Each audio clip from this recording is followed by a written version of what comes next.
Hey everyone, welcome back to another video.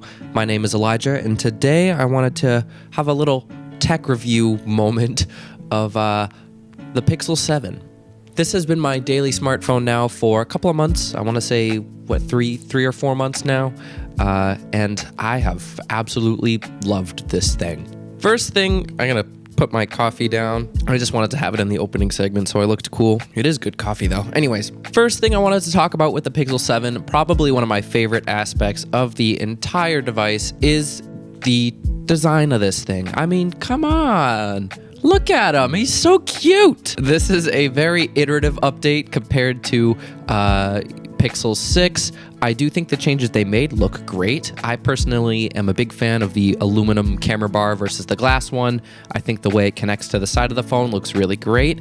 And overall, this is just one of the most charming and cute little phones ever. I just think it looks so good. Flipping the phone around, we've got a 6.3 inch 90 hertz 1080p display, which if I'm translating that to English, means a medium-sized screen that looks great. It looks great. The 90 hertz refresh rate is a big deal for me. It makes the phone feel really nice and smooth. The jump from 60 hertz to 90 hertz feels much greater than the jump from 90 to 120, so I appreciate that we get the 90 hertz here. It also doesn't ruin every other 60 hertz panel that you use in your daily life. I daily drove the OnePlus 9 for a little while, which my brother Logan still uses on a daily basis. That phone has a 120 hertz display, which after using that for so long, it felt so nice and smooth that anything else felt sluggish. I don't find that happens with 90 hertz. Also love that the display is not curved. I really don't like curved displays on phones, and this one is completely flat. Thank goodness. You've got a tiny little selfie camera up front, which we'll get into more later. And yeah, that's pretty much it with the physical look of this phone. In the hand, I think it feels really great.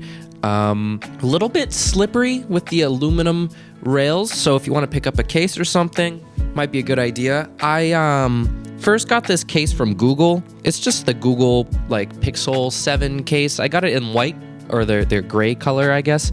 And I just wasn't the biggest fan. I felt like the design looked kind of just a little boring for me, and it still felt slippery. The texture of the plastic and stuff I thought was going to be more rubbery, kind of like Apple's iPhone cases, but it's still kind of...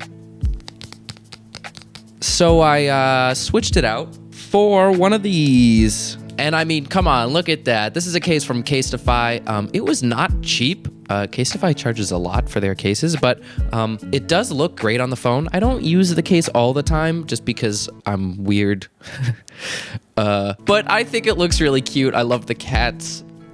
I want a cat. And I love the way that the branding goes around the camera bar. I think it looks pretty slick overall. So yeah, this design is getting awfully close to returning to peak Pixel design, which for me was Pixel 2. You've almost got the return of the two-tone design, and you've got the squared off corners. I love the white color. Man, do you remember the Pixel 2 XL, the black and white one, or the Panda? That was the best looking phone ever. It had that colored power button. Dang, yeah, something about that. Maybe it's the nostalgia taking over in me, but I do really like it. So yeah, I almost just threw it. So now moving on to the rest of the phone, I'll give you a quick rundown of specs. My phone's got 128 gigs of storage, 8 gigabytes of RAM. You can spec the larger Pixel 7 Pro up to 12 gigs of RAM. It's got a 4355 milliamp hour battery inside. The two cameras up here, a 50 megapixel regular camera and a, I think it's 12 megapixel ultra wide. And at the heart of this phone is Google's in-house made Tensor G2 chip. So yeah, that's a lot of numbers and things kind of thrown at you, but we know Google's philosophy with the Pixel devices, and even all the way back to the Nexuses, if you remember that, has never been about the physical specs and the raw power of their phones, but rather the software and the experience. The Pixel 7 is running Google's Android 13, which it has quickly become my favorite version of Android. Nice and buttery smooth. You can go around the interface, no problem, opening, closing apps, keeping things in memory. My girlfriend always laughs at me because I keep too many apps open in my recent apps menu. So I guess that's a testament to show that it can handle it. Things do stay open in memory for a long time, and I often just forget to close them because the phone flies. So there's that. And of course, those Pixel exclusive features like the now playing music on the lock screen or Google Call screening. The other ones just escaped me. What was I going to say? Car crash detection, magic eraser, and now photo unblur, which is exclusive to the Pixel 7 series and does surprisingly work as advertised. Yeah, generally the software in here has been really great. Now with the processor, the Tensor G2, it does run pretty smoothly, but if you're a gamer, I wouldn't necessarily recommend this. But for everyone else, if you play some light games, it will handle it. It'll hold its own. Battery life has also been fantastic. I do have a lot of chargers around my house. Some nights I don't charge my phone just because I come home and I have plenty of juice and I'm just like, well, it'll be fine. Or I forget. I've almost never had a moment where I'm like, oh shoot, I'm almost out of battery. With this phone, I haven't had that yet. Now, before we wrap out this video, we have to talk about one more thing that has perhaps defined the Google Pixel from as far back as the second generation, and that is the cameras. As I said before, we have a primary camera, an ultra-wide, and of course the little selfie camera on the front, and the photos that come out of this thing are just mwah, chef's kiss. Absolutely fantastic. Subjectively, I am a big fan of the Pixel look, those more contrasty, true-to-life photos that just have a little bit more drama to them. But the big topic that has been going around lately in the tech camera space has been processing. And that is one thing that the Pixel excels at. For me, photos that are taken on an iPhone certainly don't look bad, and actually for most people, I feel like they tend to prefer them. iPhone photos tend to have a little bit more light. They tend to pull up the shadows a little bit more to make everything just more visible, where the Pixel tends to preserve the shadows, preserve the highlights, and make everything a little bit more contrasty, and for me, appear more true to life. I also find that the iPhone's HDR, and I did daily drive an iPhone for almost an entire year, so I do know the experience there.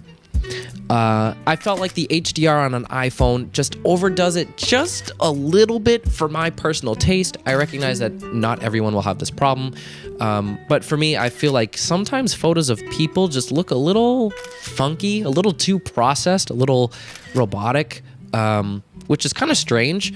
And generally, I feel like the Pixel preserves much more of a natural look to the photos, which for me, I really enjoy. It looks a lot more organic. You get a nicer background bokeh and fall off, some nice like lens distortions that look great if you're into that kind of thing, some more abstract looking things. To me, it just looks much more natural, much more organic. Feels a lot more like taking photos on this camera right here. Video on this phone has also been improved. In fact, let's test that now. Gonna clean off my lens.